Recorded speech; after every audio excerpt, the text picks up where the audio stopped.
Hello everyone, welcome back to Top Notch Bricks. Thank you for everyone who's watched some of my videos already and liked and subscribed. I really appreciate that. It means a lot to my channel. Here's a new video about one of the mocks I did that I haven't really got to show everyone. I've really worked hard on this mock and it just happened in the middle of COVID, and I built it for a client. And that client I'm no longer working with. She has sold her business. And I'm really excited about this mock. It was such a good mock. I did really, really well on it, and I really want to showcase it. So if you could please like and subscribe to this video, it really helps me out, and really just helps me keep going. And I really appreciate all the comments and all the people that are viewing my videos. It's just awesome. Yeah, I hope you enjoy this video.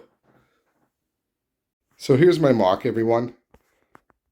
As you can see, it's a Harry Potter mock. My client bought the Harry Potter Castle, and I decided to build a mock that went along with it. Since the mock comes with the original founders of the school, I decided to make it in their time, and I decided to make it about 31 years after the founding of the original school. So I don't actually own the figures that came with the castle or the little tiles that went on their stand.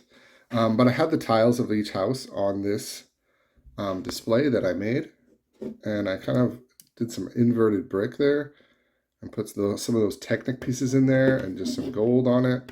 I made a little stand for it. And I think the way the letters are angled reflects some of the Harry Potter artwork. So I tried to do as much research about the time that this happened, and about the fighting between the houses and Slytherin leaving the school. And there isn't a lot online. There's a few videos you can watch, but it's really hard to find good content on it. Maybe there's a book that's written that I don't know about, but I spent a few hours learning about that story. So something really cool about my mock is it comes apart.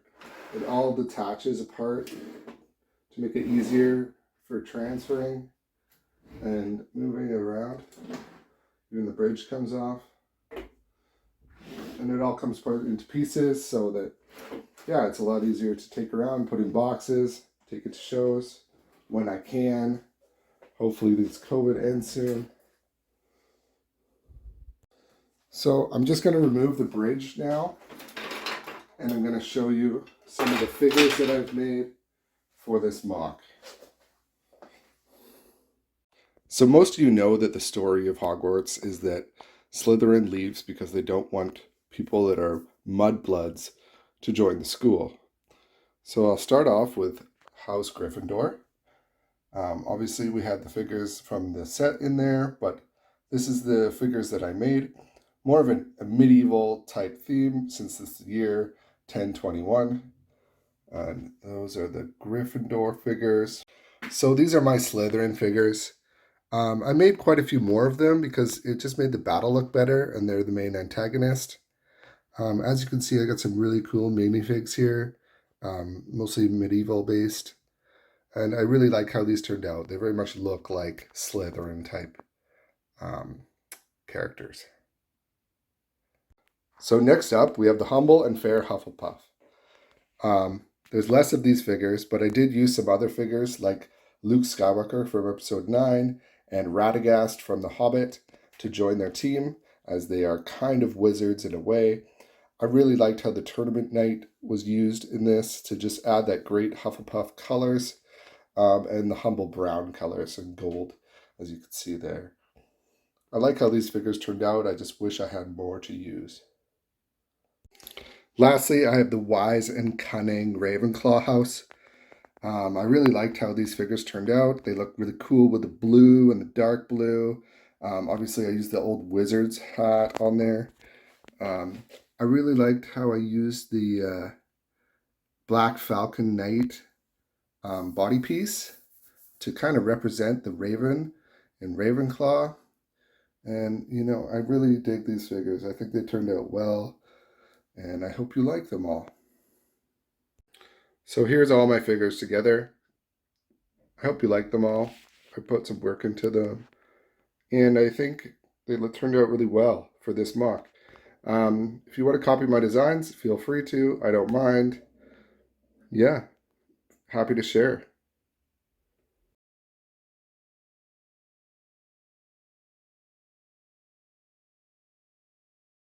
So these are the foliage that I used in my mock.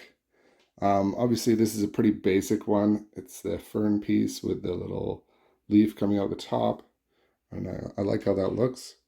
Another basic one is this piece with the nice 1x1 round piece with the hole in it. I think that's an awesome new addition to Lego in the last couple of years.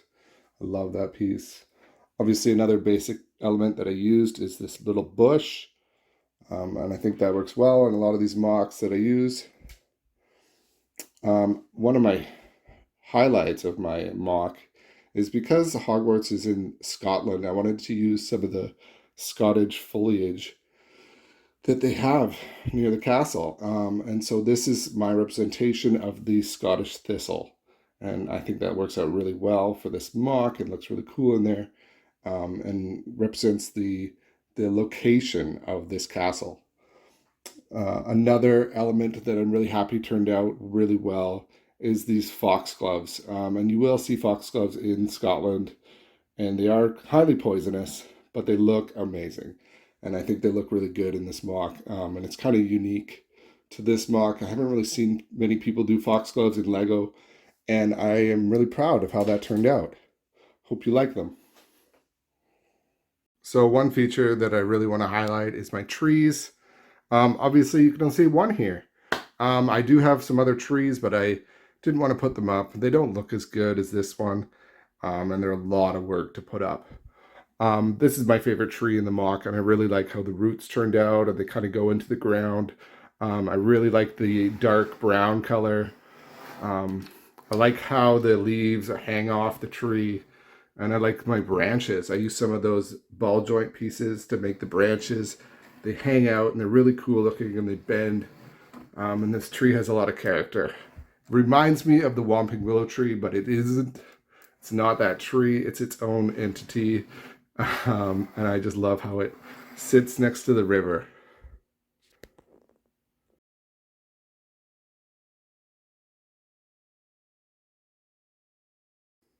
So speaking of the river, I don't know if there's a river there or not, but most lakes are fed by rivers. So I'm going to assume that there is one. And every river needs a nice little bridge over it. I really like how this bridge turned out. It was a lot of work, and it's been a few years in design in the planning. I initially designed this style of bridge years ago. I never got around to using it or building it, finishing it. All I had really started was these hinges in the arch shape. I had never really fleshed it out, and I really think it turns out really well. It's one of the highlights of the mock for me, and I love how the foxgloves are behind it and the foliage, and it just looks so nicely arched over that river. So since this mock is in a glass display case with glass on either side, and this is the side face that would have been against the glass, I decided to put a little underground, little hidden treasure underneath. And I put in a dead horse. Or is it one of those black beasts from Harry Potter? I don't know. I don't see wings on it. So I guess it's not, but who knows? I like the use of this figure in there. I think that's a really cool skeleton. And I like how it fits into the dirt there, just as a little hidden element for kids to look at. Overall, I love how this mock turned out. As a general rule of thumb, I keep my mocks together for about a year, at least until I can bring them to a show and show them to people. Obviously, with COVID right now, that hasn't happened much.